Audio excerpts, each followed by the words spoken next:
semua, nama aku Aulia Putri Sandi. Jadi pada kesempatan kali ini kita akan sama-sama nih membahas mengenai kontrasepsi selama menyusui. Nah, tujuannya adalah untuk mendapatkan metode kontrasepsi yang tepat untuk bunda dan tidak memberikan efek samping baik itu bagi bunda, bagi bayi bunda, dan tidak mengganggu produksi ASI. Nah, sebelumnya kontrasepsi ini ada dua macam nih bunda, ada yang alami dan ada yang buatan. Bunda pernah dengar gak sih? Kemarin tetangga saya bilang katanya ada KB menyusui, itu sebenarnya efektif nggak sih? Nah, bener banget tuh bunda, kata tetangga bunda. Jadi KB menyusui ini dalam istilah medisnya kita sebut dengan metode Amonera laktasi. Nah, metode ini memanfaatkan keadaan Amonera atau keadaan tidak haid pada bunda, serta metode ini itu berjalan karena bunda sedang menyusui. Loh, maksudnya apa? Nah, jadi saat bunda sedang menyusui, tubuh bunda secara otomatis akan menghasilkan hormon prolaktin.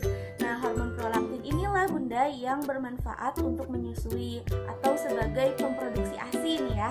Nah, hormon prolaktin ini juga ternyata menghambat hormon reproduksi, sehingga kalau hormon prolaktin terus ada, nah hormon prolaktin inilah yang akan menghambat kesuburan bunda, sehingga bisa kita gunakan nih sebagai metode kontrasepsi alami bagi bunda. Metode ini akan memiliki keefektifan yang sangat besar bunda, yaitu sekitar 98%. Nah, tapi bunda, untuk metode menyusui ini sayangnya memiliki 3 syarat. Terus syarat-syaratnya itu apa aja? Nah, jadi bunda, syarat untuk menggunakan metode Amonera laktasi ini, yang pertama adalah keadaan Amonera atau keadaan tidak haid. Nah, keadaan tidak haid inilah menjadi penentu untuk apakah bunda ini sudah dalam fase subur atau belum nih. Sedangkan kalau bunda sudah mendapatkan haid pertama bunda setelah melahirkan, itu berarti bunda sudah dalam fase subur, sehingga metode ini sudah tidak bisa bunda gunakan. Nah, yang kedua adalah menyusui ASI secara eksklusif. Kenapa harus eksklusif? Karena ini berkaitan dengan refleks prolaktin, di mana saat frekuensi menyusui adik bayi itu teratur sepanjang siang dan malam, nah maka produksi prolaktinnya juga akan stabil untuk menghambat kesuburan bunda. Tapi kalau misalnya nih bunda, saat bunda memberikan air putih kepada bayi, otomatis bayi akan semakin kenyang kan bunda, dan akan mengurangi frekuensi menyusuinya. Nah, berkurangnya frekuensi menyusui itu akan membuat hormon prolaktin juga menjadi turun. Kemudian yang ketiga adalah time atau waktu. Jadi untuk metode ini memang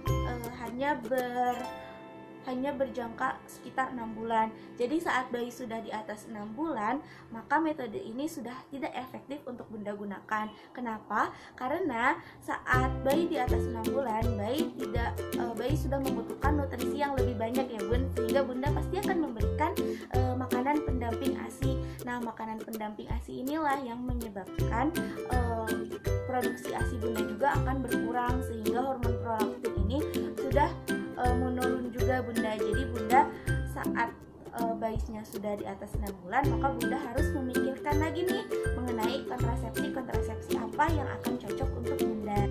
Nah, kalau bunda sudah tidak memenuhi salah satu dari 3 syarat ini, maka bunda jangan sedih nih, karena ada bermacam-macam kontrasepsi yang bisa menjadi alternatif pilihan bunda. Di antaranya dapat kita bagi menjadi 2 nih, yaitu kontrasepsi hormonal dan kontrasepsi non-hormonal. Nah, untuk kontrasepsi non-hormonal ini memiliki manfaat, yaitu tidak menimbulkan efek samping, baik itu untuk bunda juga untuk produksi ASI. Di antara kontrasepsi non-hormonal adalah metode kalender, senggama terputus, penggunaan kondom atau penggunaan diafragma. Nah, untuk kontrasepsi hormonal ini prinsip kerjanya adalah menghambat ovulasi, terus menurunkan hormon reproduksi, juga mengentalkan lendir serviks. Nah, untuk KB hormonal ini ada beberapa yang tidak cocok untuk ibu menyusui, yaitu yang mengandung hormon estrogen. Kenapa? Karena hormon estrogen ini sifatnya itu berkebalikan gitu dengan hormon prolaktin, sehingga saat hormon prolaktin tinggi, hormon estrogen akan menurun. Begitupun saat bunda memakai tambahan kontrasepsi hormonal seperti tambahan dari hormon estrogen, maka hormon prolaktin ini akan turun Bunda. Jadi saat hormon prolaktin turun, otomatis produksi ASI juga akan terhambat. Nah, jadi dianjurkan untuk Bunda yang ingin menggunakan kontrasepsi hormonal harus menggunakan kontrasepsi yang hanya mengandung hormon progesteron. Nah, untuk KB hormonal ini ada beberapa macam nih Bunda. Yang pertama ada pil, suntik, alat kontrasepsi dalam rahim, dan alat kontrasepsi bawah kulit atau implan. Nah, oleh karena itu kita bahas satu persatu ya Bun. Yang pertama adalah kontrasepsi pil. Nah, kontrasepsi pil ini berupa obat yang mengandung hormon. Untuk Bunda yang sedang menyusui, maka kami sarankan mengkonsumsi pil yang hanya mengandung hormon progesteron atau disebut dengan mini pil. Nah, mini pil ini nanti akan Bunda konsumsi secara rutin di setiap hari di jam yang sama ya Bun. Jadi kalau Bunda hari ini minumnya jam 8 malam, besoknya Bunda juga harus minum jam 8 malam juga.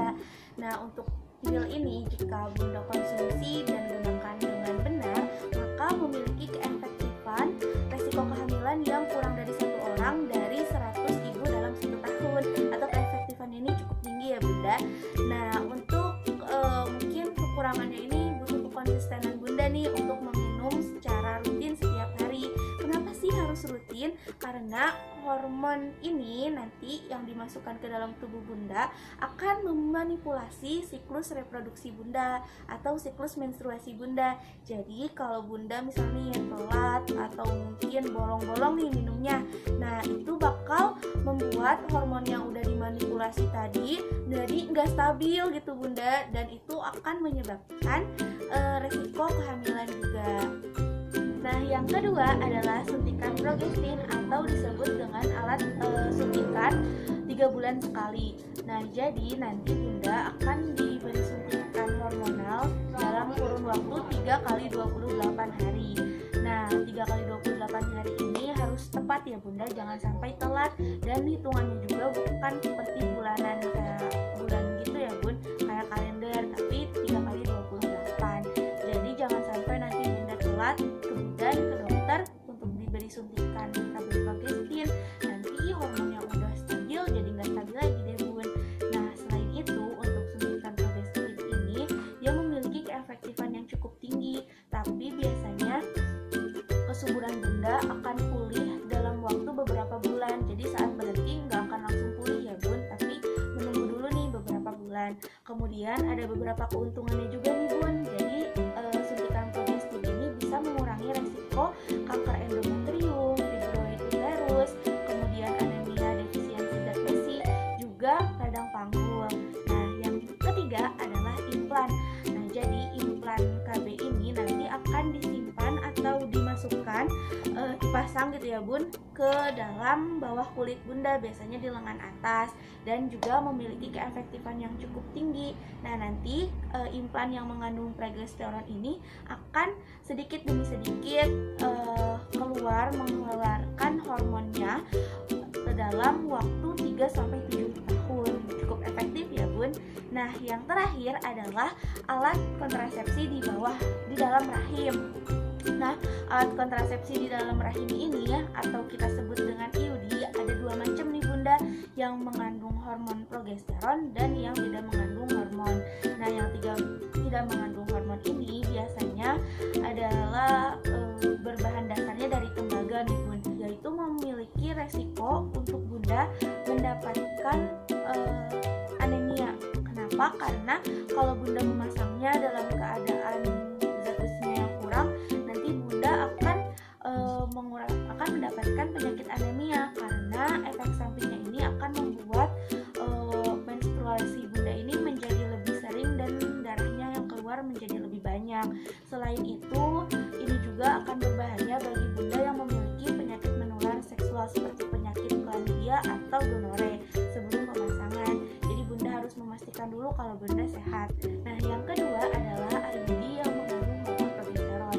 Nah, untuk IUD yang mengandung hormon progesteron ini memiliki beberapa keuntungan, diantaranya akan mengurangi resiko anemia, radang panggul, sama mengurangi rasa nyeri haid, juga gejala bunda pilihan-pilihan kontrasepsi hormonal yang bisa bunda pilih atau bunda pertimbangkan untuk digunakan selama fase menyusui. Nah, tapi bunda yang perlu bunda ingat, karena kontrasepsi hormonal ini memasukkan hormon sintetik atau buatan ke dalam tubuh bunda, tentunya akan menimbulkan efek samping pada tubuh bunda. Nah, efek sampingnya apa aja sih? Jadi efek samping yang akan bunda rasakan saat menggunakan kontrasepsi hormonal itu pertama adalah gangguan pola menstruasi. Kok bisa? Kenapa? Karena tadi sifatnya itu adalah untuk memanipulasi siklus menstruasi, maka tentunya akan mengganggu hormon bunda gitu. Jadi nanti head bunda bisa tidak teratur, bisa jadi lebih sering, bisa jadi lebih banyak, atau mungkin bisa jadi lebih jarang, bahkan sampai 1 tahun tidak haid juga jadi lebih sedikit. Selain sakit kepala, pusing, mual, juga gangguan perasaan kayak mood swing gitu ya bunda, jadi gampang baper misalnya, atau jadi nyeri haid, juga nyeri payudara, nyeri perut, perasaan tidak nyaman, mulut kembung, juga jerawat. Ada yang jerawatnya justru jadi hilang, ada juga yang justru malah memburuk, juga beberapa yang bersifat hormonal. Nah, tapi efek samping itu tidak akan semuanya bunda rasakan, tapi hanya mungkin beberapa, dan itu tergantung kepada respon dari tubuh bunda menerima hormon tambahan ini. Juga biasanya efek samping itu nggak akan bertahan lama ya bun. Biasanya insya Allah kalau dibarengi dengan pola hidup sehat juga efek samping ini akan berkurang dan menghilang. Tapi kalau misalnya nih bunda rasa efek samping itu justru bertambah buruk kepada bunda, malah menimbulkan efek yang buruk, nah bunda bisa langsung nih konsultasi kepada dokter, kepada bidan untuk mendapatkan penanganan yang lebih baik dan mendapatkan alat kontrasepsi dan metode kontrasepsi mana yang cocok untuk bunda.